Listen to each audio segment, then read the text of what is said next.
Arsen Ostrovsky is a former leader in the Australian Jewish community here with me now. Good to have you. It's good to be here. Why now? Why is Israeli Prime Minister Benjamin Netanyahu the first one to actually make the trip to Australia? It's a friendly country.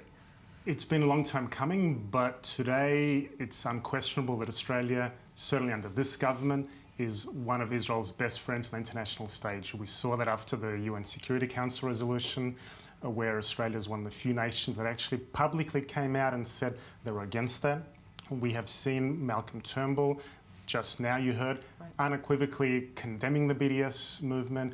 So in a day and age where Israel does not have the luxury of too many friends, we are in a golden period where Australia, under this government, is certainly one of our best friends. What's behind the scenes? Because we always hear those press conferences that this one was, of course, extremely warm and friendly.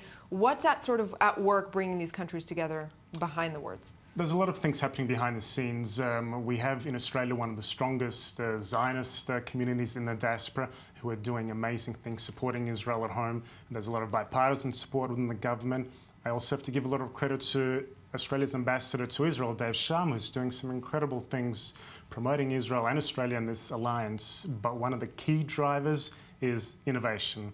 Netanyahu has said that the future belongs to those who innovate.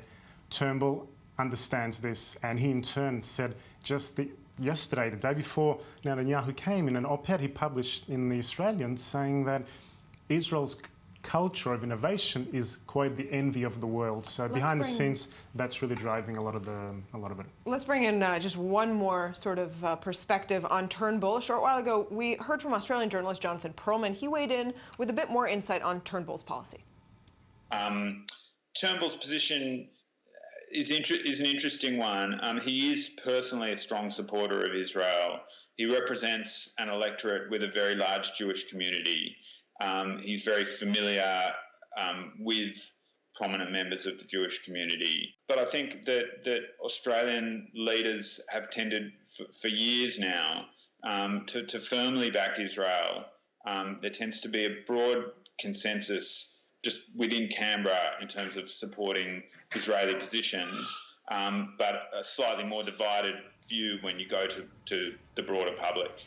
So a broad consensus on supporting Israeli positions. When we heard Prime Minister Benjamin Netanyahu talking about terror, does that resonate with the Australian people? Absolutely. Australia is not immune to terror. There is a lot of Australian fighters that go off and fight with ISIS in Syria and Iraq.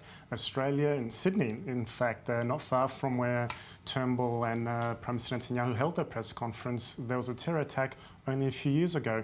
So I think they understand it. There are Israeli soldiers fighting on multiple, well, sorry, not fighting necessarily, but within the peacekeeping forces on multiple fronts on our borders. So they get it.